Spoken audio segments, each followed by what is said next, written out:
En pocos lugares se llega a percibir tanta energía como lo es en una morgue.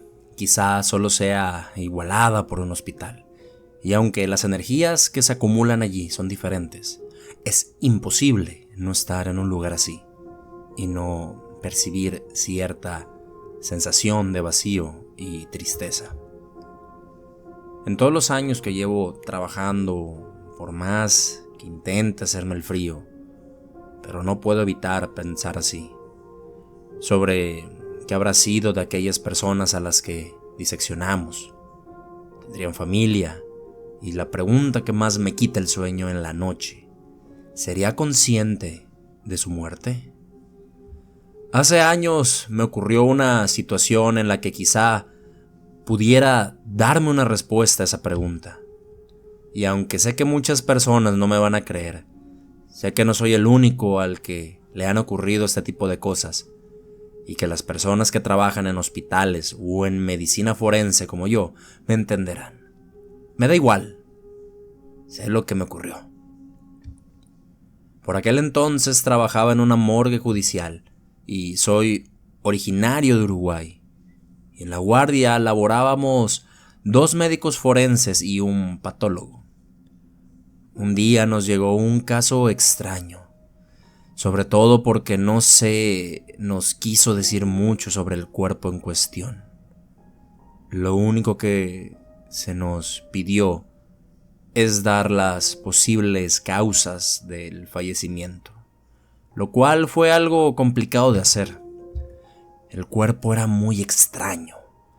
Mostraba incrustaciones de pequeñas piezas de metal por todo el cuerpo, y aunque de primera mano pensaría uno que este tipo de heridas ocurrieron en el accidente que le llevó el sujeto a la muerte, pero no, estas heridas estaban cicatrizadas.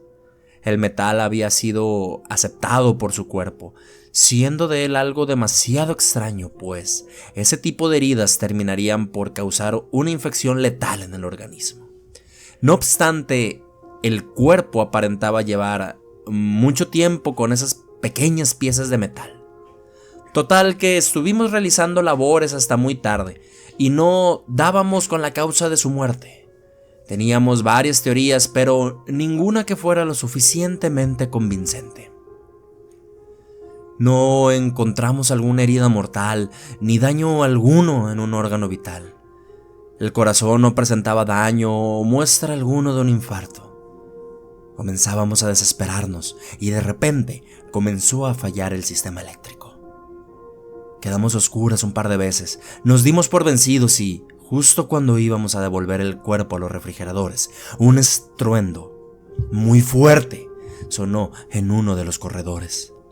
Yo brinqué y de inmediato miré a la bolsa donde estaba el cuerpo, mientras me imaginaba que en cualquier momento se movería, así como en una película de terror. Pero eso no ocurrió. En cambio, comencé a percibir una oscuridad que provenía de los refrigeradores. Y al principio pensé que era mi mente jugándome una broma a causa del estrés de no encontrar una causa.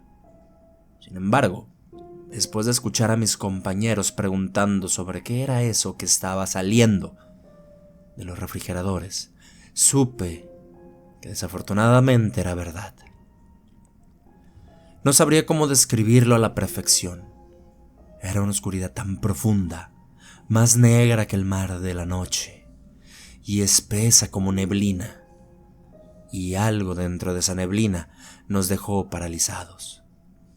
Yo sentía como si me hubieran amarrado con alguna especie de soga, y como si esa oscuridad entrara por dentro de mí. Escuchaba una voz que no se parecía en nada a la de mis compañeros, decir que no investigáramos más, que no lo volviéramos a tocar, o conoceríamos el infierno en la tierra. No sé cuánto tiempo habrá durado aquello, pero cuando pude moverme, corrí a ver a mis compañeros. Me concordaron conmigo acerca de lo que escuché y decidimos dejarlo así, como un simple evento extraño, igual que tantos que ya nos han ocurrido. Y cuando llegué a casa después de bañarme, me pasé a servirme un poco de brandy y aunque intentaba evitar pensar en lo que me ocurrió en la morgue aquel día, sentía los nervios hechos nudos.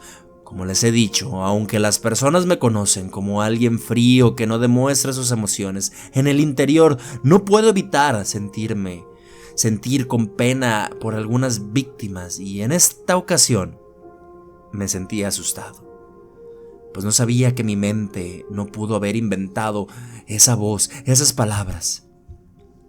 El brandy logró derribarme y me quedé dormido en la sala viendo un programa de televisión. Desperté a la madrugada y la pantalla estaba apagada. Bueno, eso aparentaba. Yo no recordaba haberla apagado. Y es raro que me quede dormido en un lugar que no sea mi cama. Me puse de pie y de pronto noté que la pantalla no estaba realmente apagada. La señal de la antena se había perdido solamente.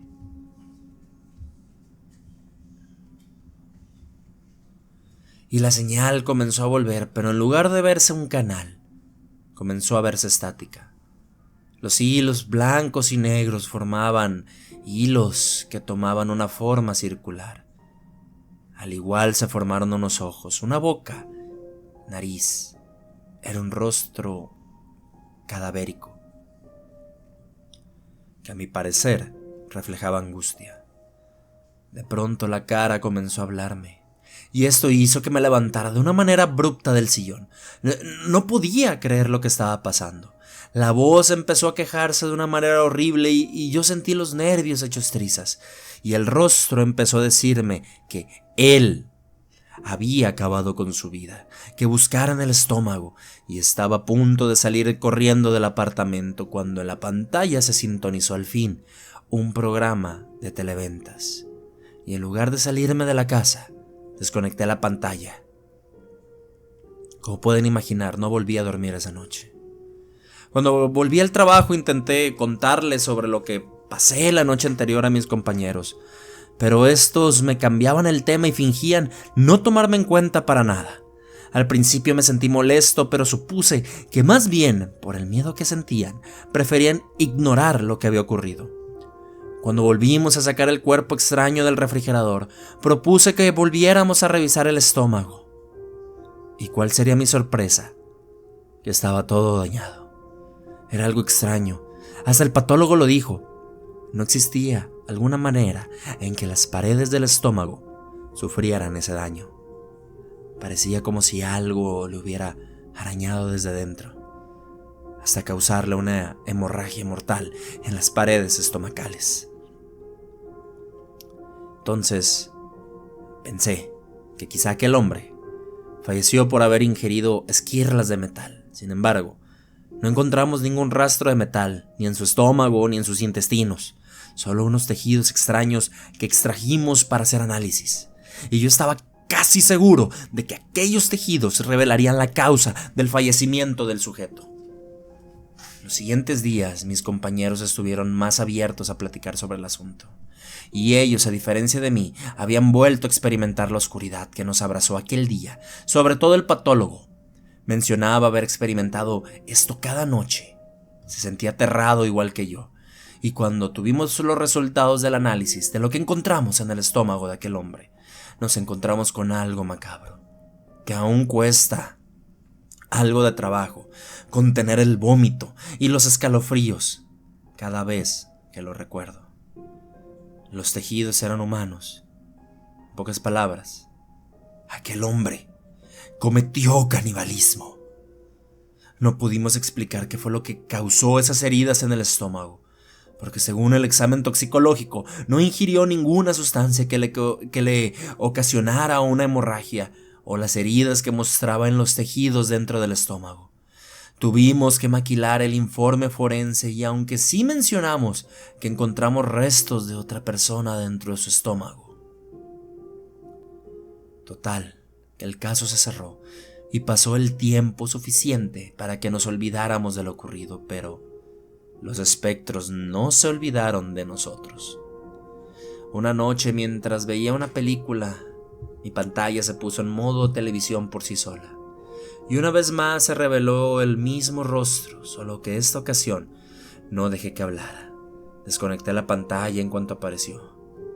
Desgraciadamente, esto solo ocasionó que el mismo rostro se revelara en otros lados, como en mis sueños, una vez en un espejo y hasta en el retrovisor de mi auto. Mis compañeros me dijeron que también tenían problemas del tipo paranormal. Sobre todo por las noches buscábamos ayuda con un sacerdote que solo nos recomendó hacer unas oraciones y nos dio agua bendita para rociar en nuestras casas.